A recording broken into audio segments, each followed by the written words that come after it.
Hello and welcome. Today is Tuesday, May 12th, and we'll continue our magnetism lecture series. Hope everyone's doing well. We just have a few days left before our semester is over. It's actually shorter than originally planned, as the school passed new rules and other stuff, new information regarding the closure of the schools as we finish out the semester. So I'll give you some updates. I'm going to grill some students, and then we'll start our lecture.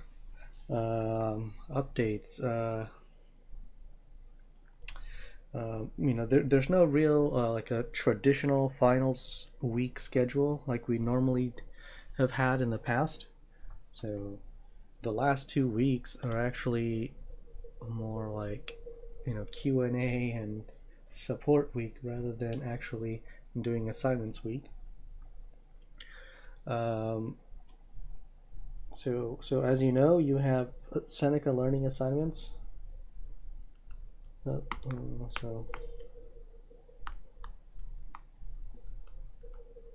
Seneca learning assignments, right?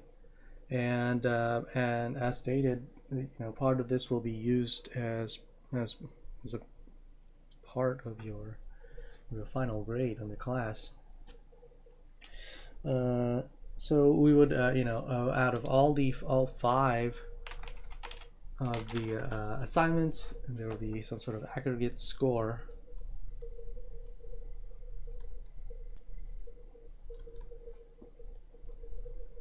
Right? So an aggregate score, and then on the 22nd, there'll be a final quiz, and I'll put quiz in quotes. It's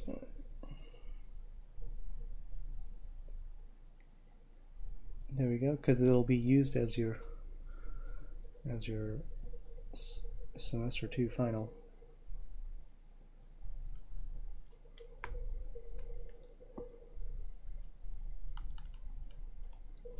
This is 50%, 50%. This will be 100 test points. So 50-50.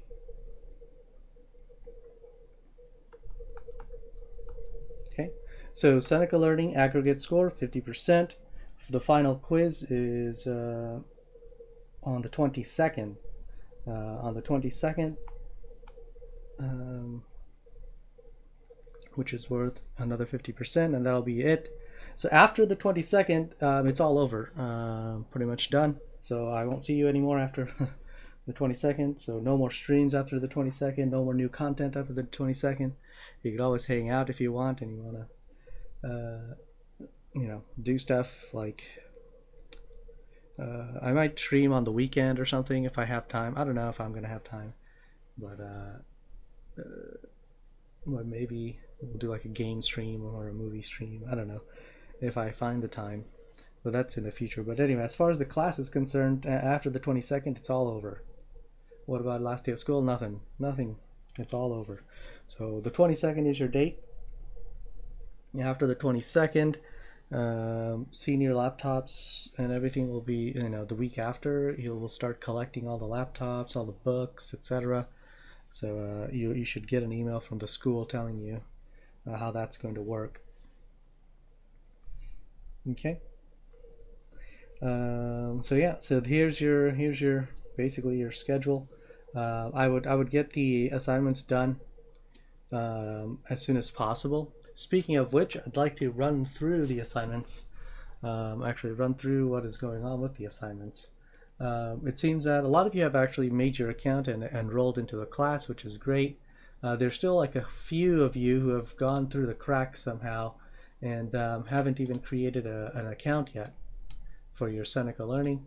But out of the people who have made an account. Only half of you actually did some work, right? So let me call out some people. I'm sure you know, we don't have too many people on right now, but eventually when you watch your VOD, you'll know that I called you out. Aggregate means total. Let's see. And I'm surprised that some of the people who haven't started are actually some of my good students. You guys let me down.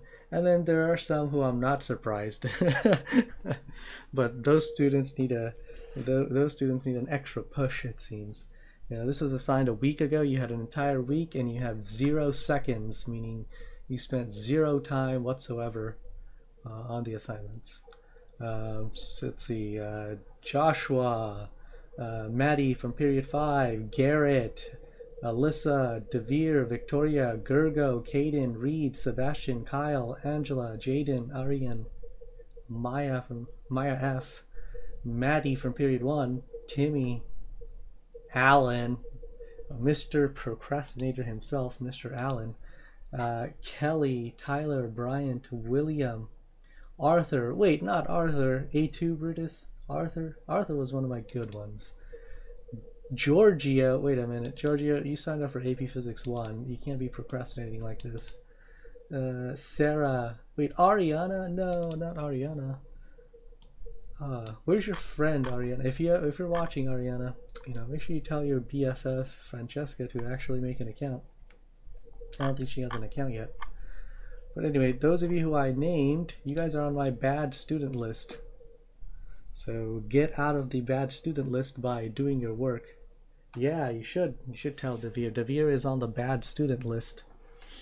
We're gonna start today. Ah, there's Chapito. All right, Chapito. Make sure you tell Arthur to get going. Come on. You had an entire week. You got 0 work done. All right, so get out of my bad student list. Get on the good student list. And let's take a look at all the good student list. Let's go by sessions completed. Our best student currently is Caleb. Good job, Caleb. Is number 1, has completed the most work. Christian Tran, you're number 2. Good job, Christian Tran. And followed by Allison Yan. All right, so those are our top 3 students so far. Good job. But the previous list of students, you guys were the bad students. These last 3 were the good students. and then there are some others who are right behind them. So keep going. Continue to work on it. Get it done. Ideally, you get it done in the next 2 weeks. You know, without having 3 weeks to do these assignments is more than enough time. Right? More than any IEP can give you, because you know, it's not like we can and that's also another important topic, is that you know, obviously we can give accommodations to some students due to their special needs, etc. But when the semester's over, the semester's over, right? I can't give you extra time as the semester's over, so make sure you take that into account. There is a limit to how much extra time I can give you. All right. Anyway, so that's my rant. I hope I yelled at enough people and get them started on their work so they can get it done. All right. So let's move on. We'll talk a little bit more about magnetism. And starting with where we left off, we talked about how the Earth is a magnet itself. It's an upside down magnet. It is slightly tilted. Now here's this image that shows you the region between 2 different magnets, and this is where you can find a uniform magnetic field.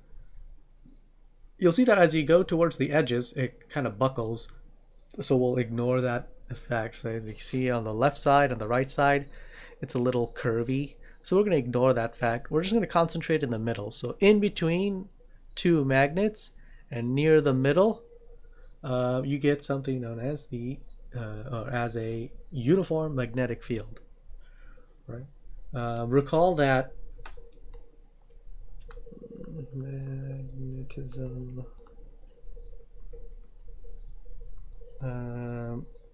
Recall that for a uniform electric field, we would use two parallel plates, so two metal plates that are right next to each other, like this, and then hook the metal plate up to a battery. So here's a battery. So the plus side of the battery is connected to one plate, the minus side of the battery is connected to the other. There's a gap in between, but the plus side turns the plate plus and the minus side turns the plate minus, and this creates a nice electric field in between the two plates that go from the plus plate to the minus plate. We call this a parallel plate capacitor. Parallel plate capacitor. Okay, and these blue arrows indicate a uniform electric field. Uniform meaning constant. And recall that the variable for electric field is capital E with a vector hat. There we go. Okay. Now, similarly, we can have a uniform magnetic field. To have a uniform magnetic field, instead of two plates and a battery, what you need are two magnets. So here's a magnet. Now, each magnet has a north pole and a south pole. Let's make this magnet horizontal. Slightly different from the last picture. I'm just rotating at 90 degrees. Let's say you have two magnets right next to each other like this, but you want to go north to south, not north-north, because they'll fight each other. Oops, I just did what I wasn't supposed to do. There we go. So south and north on the other one. Okay, recall that the magnetic fields point from the north to the south. Normally it'll curve or curl around and go to the end, right? It's supposed to do this, but if you put another one right next to it, it will realign itself so that it'll kind of take the shortest path from north to south. So since there's this other south here, let's go ahead and go straight, like so. So here we have a uniform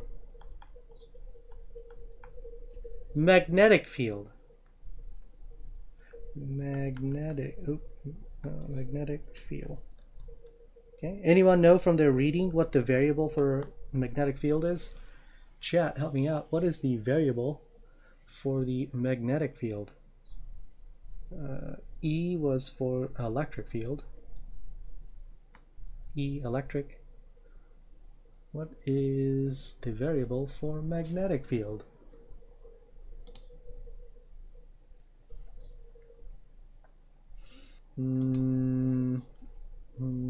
Tesla. Yeah, Tesla would be the unit. It's a good and decent answer. The unit is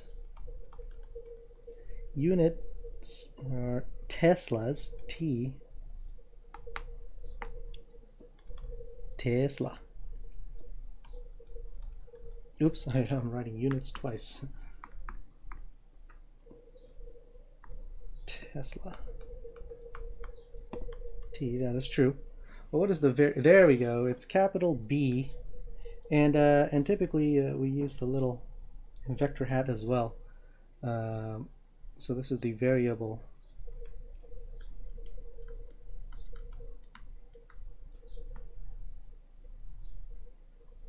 Okay. What are the units for the electric field? Well, the units for electric field was newtons per coulomb. I'll write it here. In blue, units was newtons per coulomb. Yeah, that's a good refresher for electric field. So similarly, we have a nice uniform magnetic field, and we're only concentrating near the middle region. Right. On the outside, it's much more complex. From this north end, it'll kind of go all the way around and then curl and go into the south. It's almost like combining two magnets together, making a bigger magnet. And you can do that. You can create a stronger magnet by combining multiple magnets together. Okay. Kind of like Legos or what is it? Power Rangers, Zords, Voltron. What else is there? I don't know. Okay, so uniform magnetic field, similar to how we have a uniform gravitational field, Gravity is pretty similar to this, in that when you're near the surface of the Earth, you have a nice gravitational field that points straight downwards. Right. I'm going to skip this slide. Again, we're not going to cover everything. It is known that magnetism comes from moving charges, right? So inside the Earth, there must be moving charges that is creating the magnetic field of the Earth. Similarly, wires that carry current, recall that current is basically the movement of charges. Wires that carry current have magnetic fields around them. So these blue circles that you see here are the magnetic fields that are around this current carrying wire. This black line is showing you current is going upwards. And to figure out which way the magnetic fields curl, whether it's clockwise or counterclockwise, you use the right hand rule. So grab the wire with your right hand and then point your thumb in the direction of the current. So if the current is going upwards, as indicated in this picture, you grab the wire with your thumb up. If the current is going downwards, then you have to give a thumbs down instead. And then what you do is you look at the curl of your fingers. Basically, from a helicopter point of view, from the top, look how your fingers are curled, and the direction of the curl is the direction of the magnetic field. And the fields are concentric circles around the wire. And of course, just like any other force, the further out you are, the weaker it is. The closer you are, the stronger it is.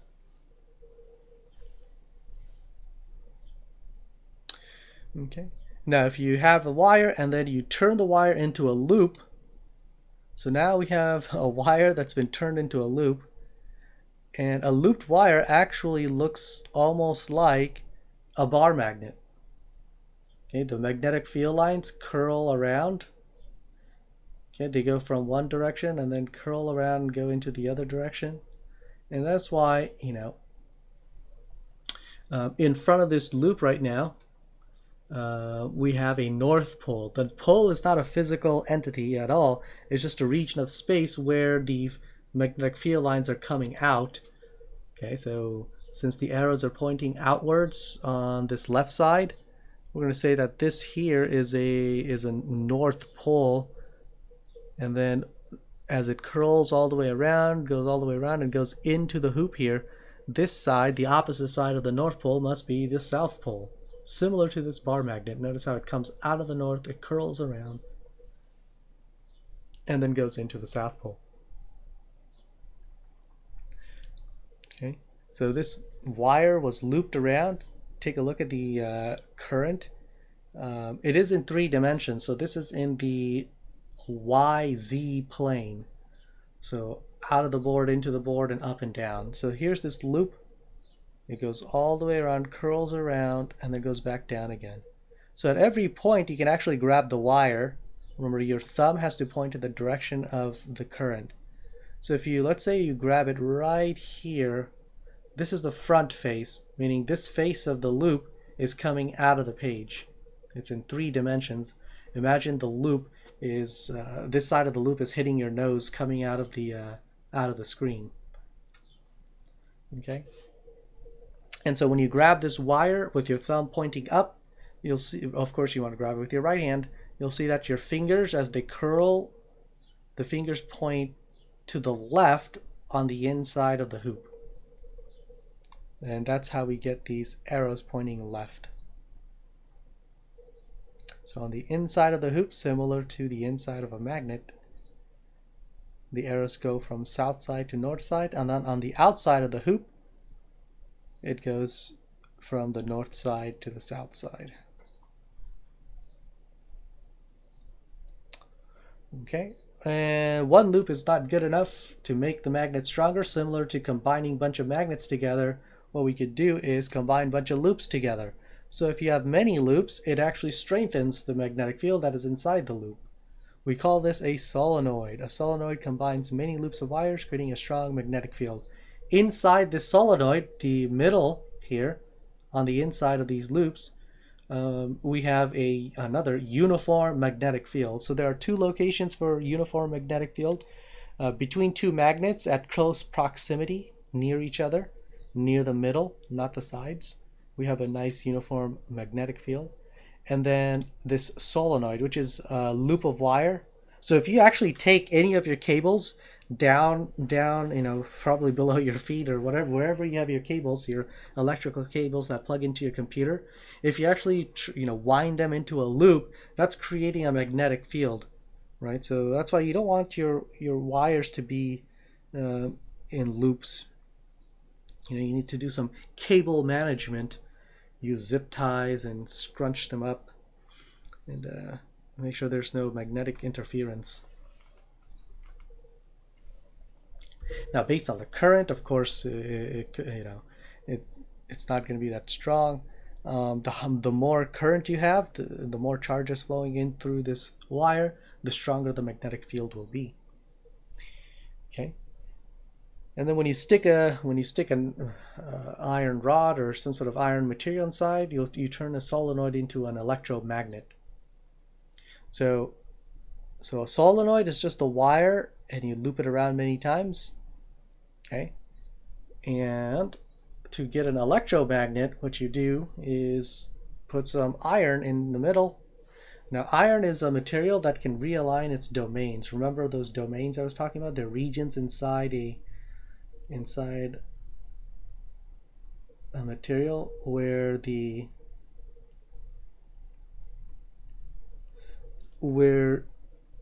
charges have a preferred direction of spin. Okay, let's say this iron nail, this is a nail, has domains inside. Domains are kind of like states. So if I were to divide this in many states, here's Washington, North Dakota, and all that stuff.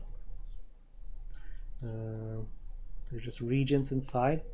And typically when a material like this iron nail is not magnetic, that means there are regions that have spin states pointing in opposite directions. So these are all vectors, and the vectors cancel out. So this upwards arrow is being canceled out by this downwards arrow, and these two point right. So let's have some leftward ones.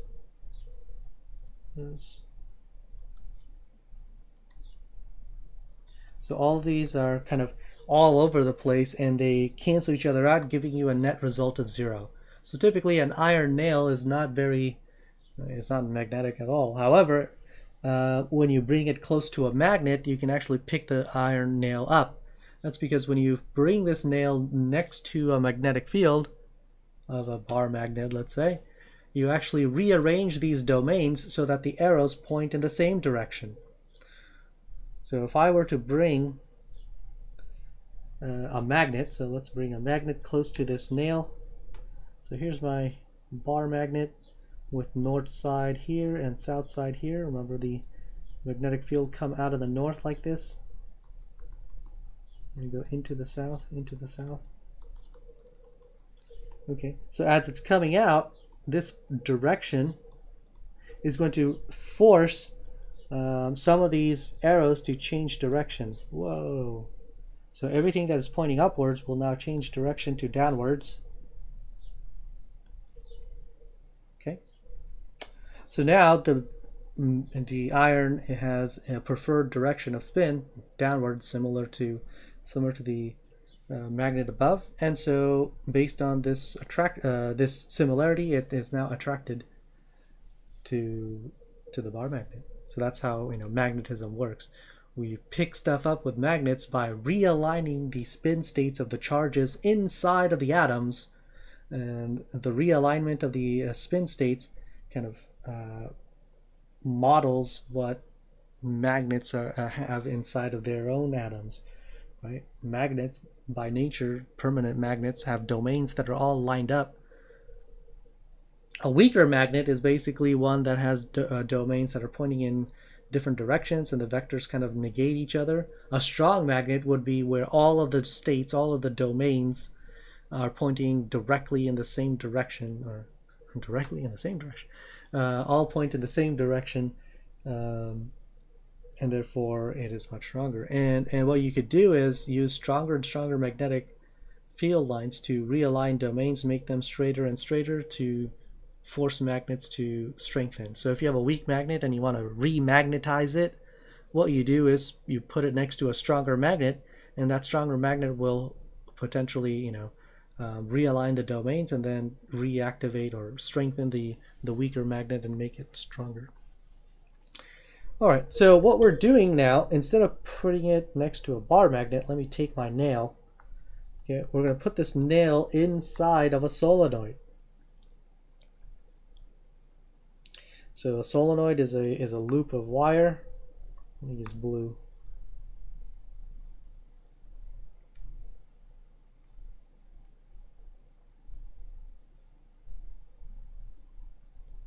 Okay, so you can see which way it's curled.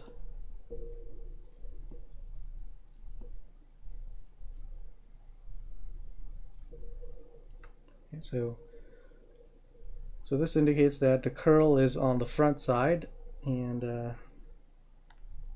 we'll use small eraser. Let me erase this.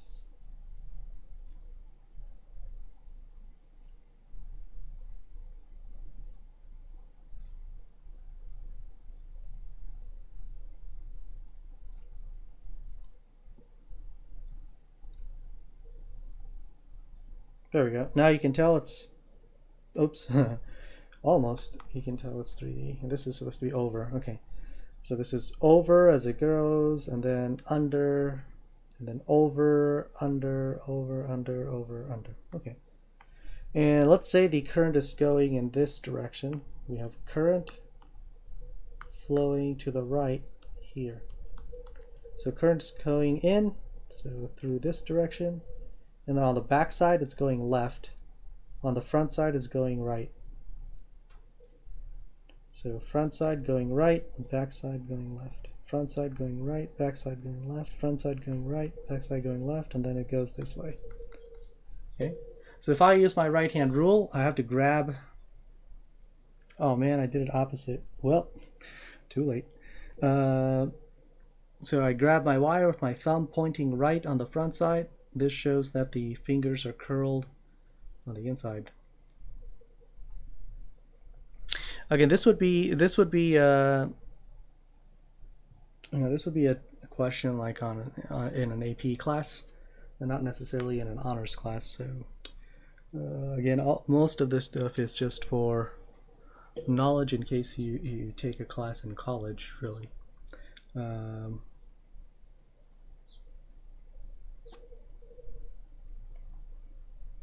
Magnetism, I guess I should point it out that magnetism will not be part of the final quiz. The final quiz will be everything before magnetism.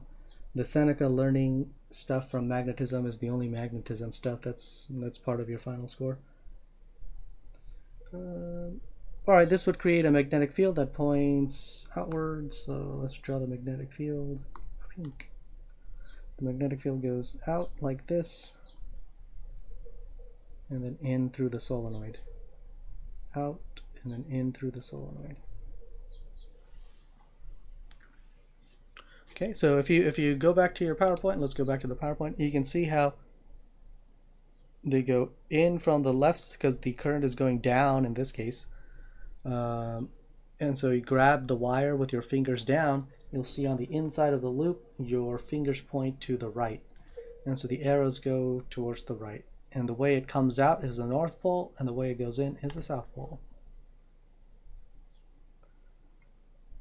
Okay, vectors in 3D. This is something we looked at last semester, if you remember when we did vectors.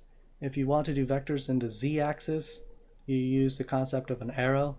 So if an arrow is shot and it goes into the board as it goes away from you, you'll see the back end of the arrow. The back end of the arrow looks like an X because the feathers are there. But if the arrow is coming towards you, you get hit by the pointy end, then it looks like a dot as it approaches you. Everything from both semesters. So the quiz is from both semesters. Both semesters, but before magnetism.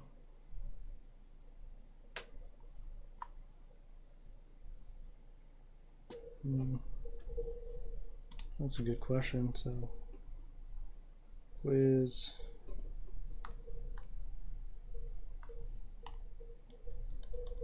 Kinematics. Dynamics. Work. Energy, momentum.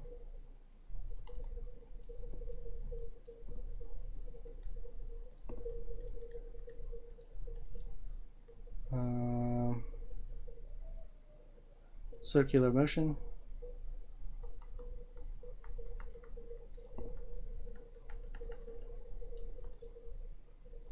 What else did we? And then we have simple harmonic motion, shim, waves, optics, electrostatics, and circuits.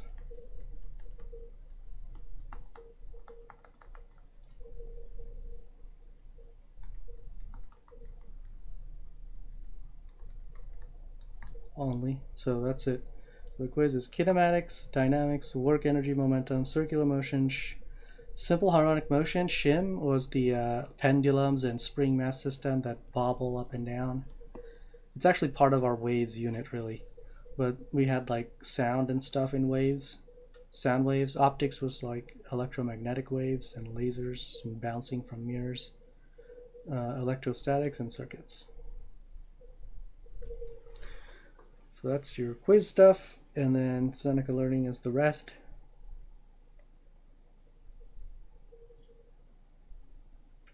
And then we're basically done on the 22nd.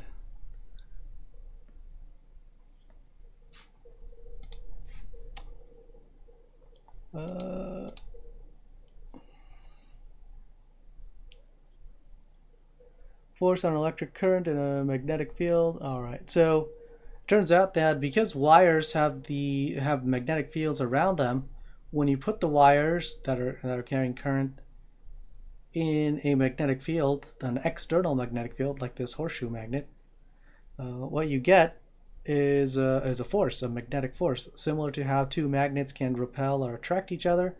You get a force on the wire, but this force is nice and perpendicular to the current itself. Now let's talk about horseshoe magnets, shall we? So how do you make a horseshoe magnet? Well, first you need a magnet. So let's say you have a magnet like this, okay? And then what you do is you bend the magnet. So you bend it so that it looks like a U. Whoa. Oh. Let's go and make a 3D magnet. Oh man, I don't like that. Let's try again.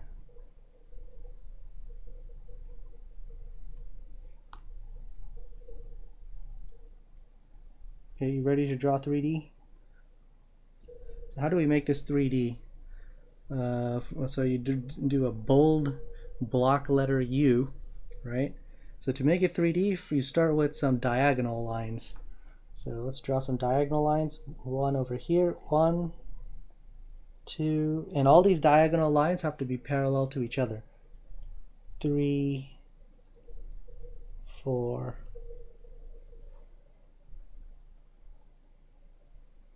Okay. Next up, we're going to connect the tops. It's art lessons with Mr. Z. All right. Next, we'll go down on the left one. So you go down and then curl inwards. And then on the right one, you go down and then curl leftwards. Oh, whoa, why did it go bumpy? Let's try again.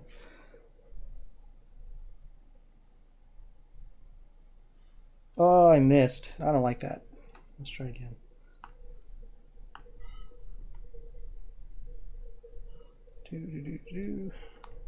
We're so close. There we go. Look, it's 3D. Whoa. Well, it was 3D here. Let's make this one 3D too.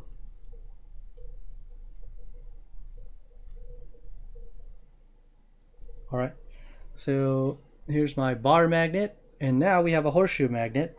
So we bent it, and so this left side is still the North Pole. This south side is still this south side. This right side is still the South Pole. Okay. Remember, on the inside, the magnetic field points from south to north. Okay. So on the inside, it will point south to north like this. Whoa.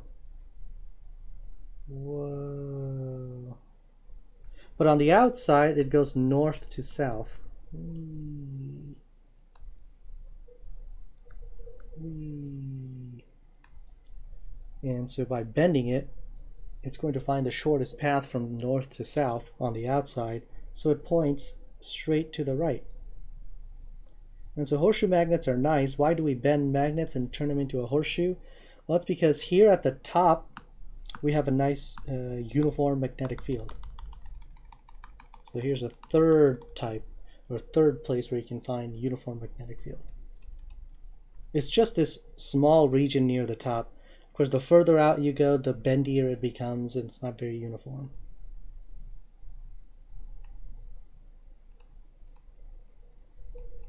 It's only for a little small region near the top.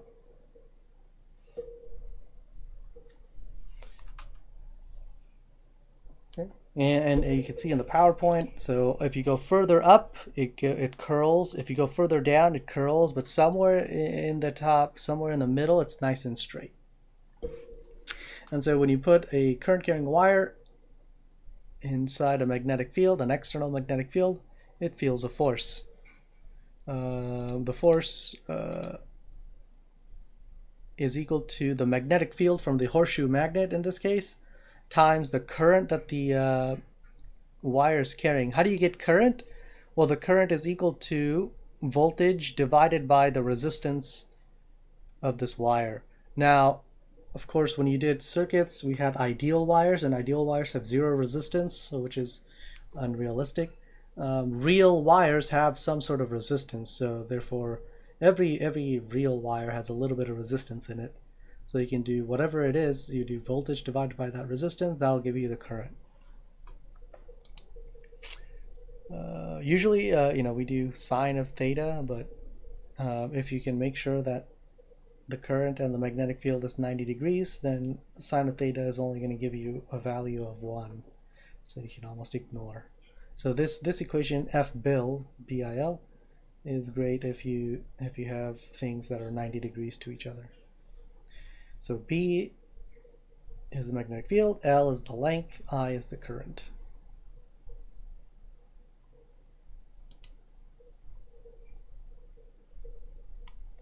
Units, again, you guys got it. It was Teslas. And 1 Tesla is 1 Newton per am meter. Newton, which is a force, divided by amps, A, times meters, M. And 1 Tesla is actually a very huge number. If you have a magnet that is 1 Tesla strong, or if you have a magnetic field that is 1 Tesla strong, it's actually quite a lot. Most magnets are tiny.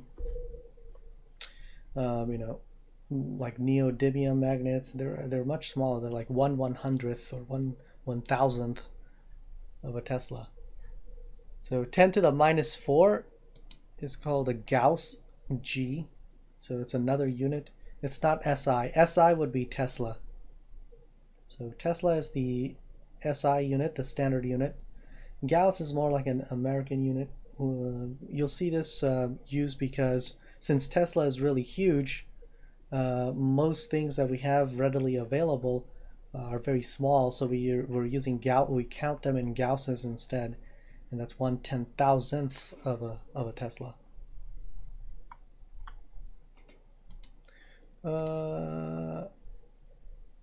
This is an example question. I'm going to skip all that.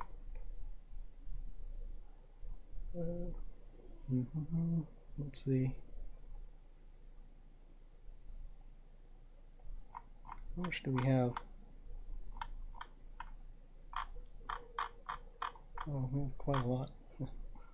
Uh-oh, can't show you demo, sorry. Now these equations, you really don't need to know all of this, but they're there for your reference in case you ever have to refer them in the future. This is how you measure, this is how you measure the strength of a magnetic field from a wire, where these are all like constants. And you can see down here what the constant is equal to. It's called the permeability of free space.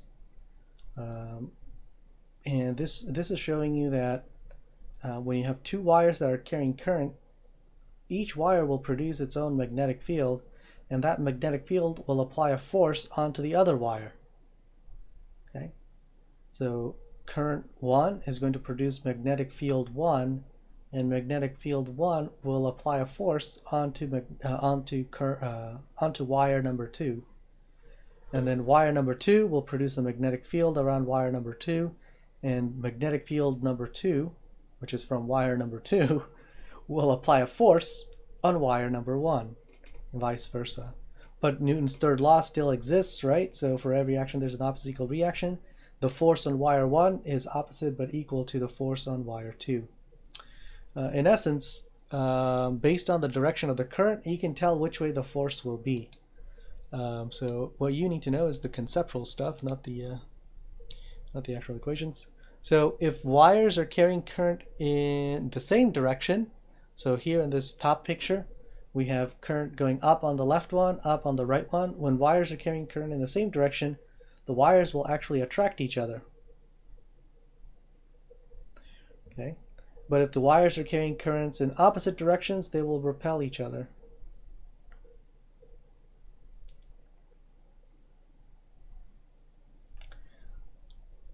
All right. And finally, the last thing we'll talk about today is the force on charged particles. Okay, so if a charged particle is moving through space, like an electron is moving through space, or a positron or a proton, somehow you fired it through a particle accelerator, and then you pass it through a magnetic field like this, okay, it gets deflected. So this is what happens when charged particles come from space and hits our own magnetic field bubble that the Earth has, our force field, our shield. Okay, when it hits it, it feels a magnetic force, and the magnetic force pushes the particle away. So this picture is showing you that the particle is going, this is 3D, so the particle is going into the board. So even though it's drawn, upwards to the right, it means that this positive charge plus this positive charge is going into the screen. So imagine you're watching a monitor right now. You have a magnetic field that is going from the left side of your screen to the right side of your screen. Okay. And then your particle, you shoot a particle, like throw a ball at your screen. So this ball is going now towards your screen. No, don't actually do it. This ball is going towards your screen. And then as it approaches the magnetic field, it will feel a force downwards, 90 degrees. The velocity vector, v, little v here, in this equation, tells you the velocity of the particle here. The faster you go, the more force you're going to experience. So as the velocity is into the page, and the magnetic field, which is B, is to the right, the force is downwards. So we're actually using a right-hand rule again, where your thumb is now the velocity instead of the current. Remember, current is the direction of charges anyway, so it is actually the velocity of the charged particles. So you would point your thumb into the screen, and then your fingers would point towards the right. This would give you your palm, and your palm would indicate the force.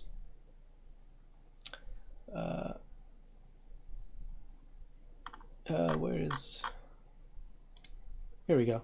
So I like this model. So with wires, your thumb is the current, but with charged particles, like a single particle, a single atom, technically it's not an atom, it's just a particle, a subatomic particle. A single piece would be, you just replace, it's the same thing, it's just the current is now the velocity of the object. So this picture is showing you that the thumb indicates the direction of the current for wires. It indicates velocity for charged particles. Your fingers point in the direction of the magnetic field. And the palm, which is facing outwards, in this case it's in the z-axis, positive z-axis, your palm points in the direction of the force. So if I go back, let's see if we can try this out. So this is, anytime you have positive charges, you use right hand. If you have negative charges, you use left hand. Yeah, the left hand is for negative charges.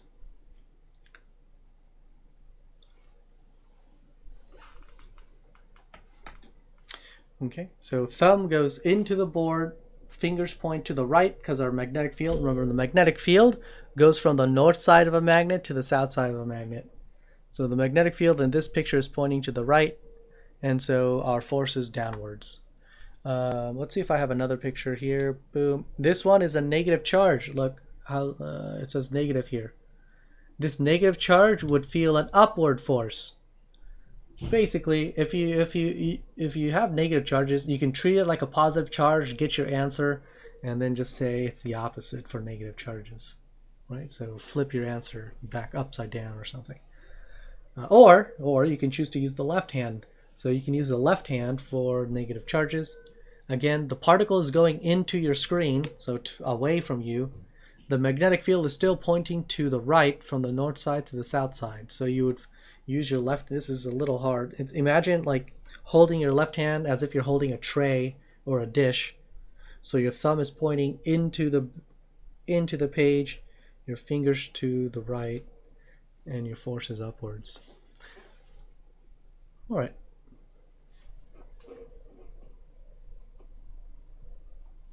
Or just memorize it. If you're going in with the magnetic field to the right, the force is up. Okay, and it turns out that the force is always 90 degrees to the velocity. So if your velocity is into the page, you see that your force is up. So this creates a 90 degrees between the force vector and the velocity vector. And anytime your force and velocity are 90 degrees to each other, you get circular motion. And so when a particle is moving inside a magnetic field, it actually spins around in a circle. Whoa, UCM. And using your equations for circular motion, you can figure out, how big this circle will be. So you would say that, here's a problem. The force is the magnetic force, which is Q times V times B. And we use absolute value. Oh yeah, this was the example problem. It says an electron traveling to the right at 2 times 10 to the 7 meters per second. So that's, what is that? That's quite a lot. That's 20 million meters per second. Enters a uniform, but it's not speed of light, right? Speed of light is 300 million. And it is possible to accelerate electrons in near, they can go all the way to like 99% the speed of light, or like 99.9 or something like that. So this electron is traveling to the right at 20 million meters per second. It enters a magnetic field of this 0.01 Teslas directed into the page. Describe the path and blah blah blah. So to do this, what you do is we know that the electron would experience a force. The force is the magnetic force, and the magnetic force is QVB. Okay, we have FBill for wires, and we have QVB for charges. So if you have a single particle, you use QVB. And the result is circular motion. So if you remember this from last semester, it's mv squared over r. It's not mass times acceleration, ma, it's Mach. V squared over r is centripetal acceleration. And so you set them equal to each other, and you can actually figure out how big the circle is. Solve for the radius.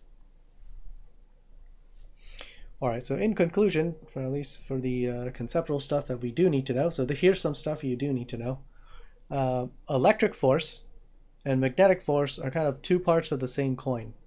One's heads, the other's tails, if you will. They work together. One creates the other. So you can use electricity, like charges and current and stuff, to create magnetic fields. And what we'll see in the next chapter or the next section is that we can use magnetism to get electricity, to get current flowing. So one can create the other. Electrostatic force has the electric field called the E field. The magnetic force has the B field. Why isn't it M field? Well, we use M for other stuff. We're kind of running out of letters, so we're using B. We have equations for electrostatic forces, right? KQQ over R squared for the electrostatic force. It's also electric field times charge, EQ, F equals EQ. That's another way of measuring the electric force. For magnetic force, we have two, F bill for, I don't know what Bill did, but you know, F bill.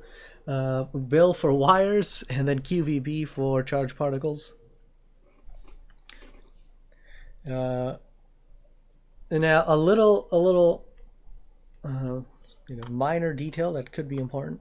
Typically, electrostatic forces have monopoles, meaning you can have a single pole.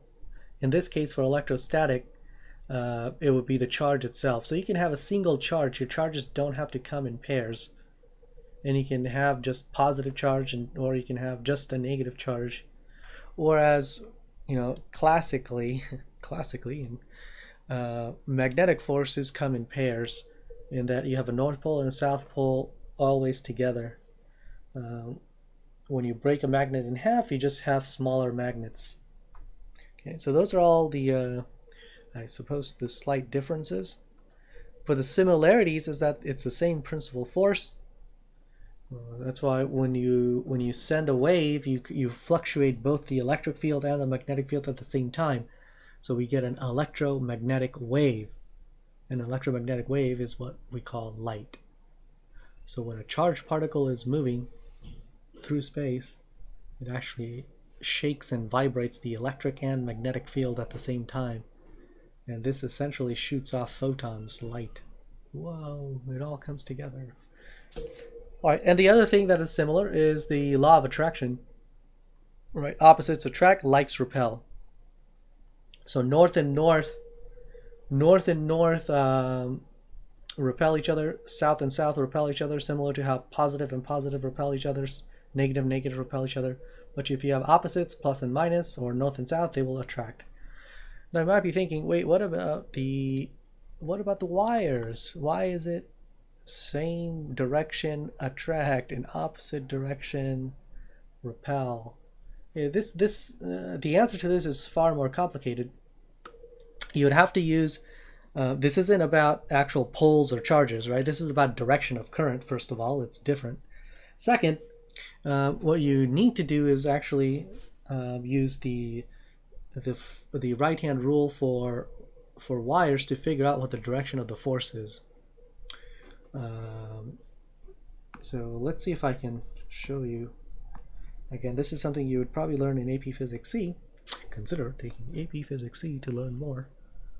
But I might as well teach you now, because we might not see each other after the 22nd. Let's see. So let's have two wires, right? Here's wire number 1, and it has current going up. And then here's wire number 2, which also has current going up. Okay, I'll use different colors. Let's use pink for this one. So here's wire number 1. Now wire number 1 will have magnetic field around it, so it curls around. Remember, you want to grab the wire with your thumb pointing up, because the direction of the current is up. And this the curl effect is to the left on the back side, and then to the right on the front side. Okay, so they are concentric circles. The further out you are, the weaker it is, of course. So notice how this curl is in 3 dimensions. On the right side of this wire, the magnetic field actually goes into the page. On the left side, it actually comes out. So it curls and comes out. We circle with a dot. This means out of page.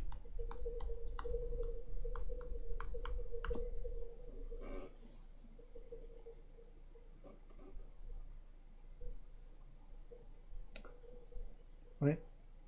So these dots and circles represent the direction of the magnetic field on the plane, on the plane of the page, not behind the paper, not in front of the paper, but on the paper itself. Okay, and so this magnetic field that is created by wire 1 acts as the external magnetic field for wire 2. So wire 2 will feel a force due to this magnetic field. Okay, to figure that out, we keep our hands flat now instead of curling it. Thumb points in the direction of the current. So what I would do is I would face my, here, let me see if I can draw this. Here's my thumb upwards, and my fingers, I have to draw it in 3D. This is not going to work. This is not going to work out pretty. Okay, that's not bad.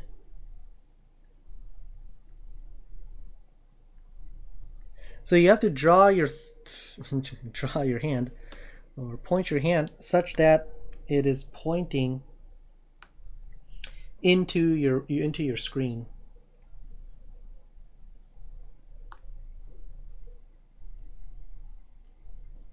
Here's my thumb. Yeah, this is not working out. I can't draw this 3D. I'll have to just explain it with words. So imagine a wire that is going upward, or a wire carrying current upward on your screen right now. So what you do is keep your hand flat like I just had, with your thumb pointing up and your fingers going in. It's almost like you're doing a karate chop, right? And you'll notice that your palm of your right hand points to the left side. So the reason why we have our fingers in is because the magnetic field from the first wire is going into the page as it approaches the second wire. So we feel a force to the left. Here's our force. And then you apply the same tactic for the other one. Let's see if I use purple. Okay, so now we have current going upwards. This creates a magnetic field that goes around like this. Okay, it comes out. It comes out of the page on this side. So all the purple ones are the magnetic field from the other wire, the purple current.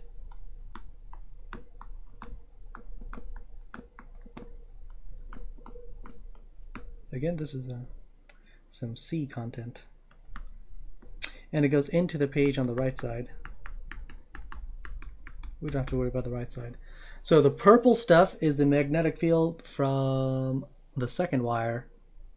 And now what you do is your thumb pointing upwards. Now your fingers point out of the board. And you'll see your right hand is now pointing to the right. Or the palm is pointing to the right. And so this one feels a force to the right. So this is the real reason why same direction of current actually attracts wires.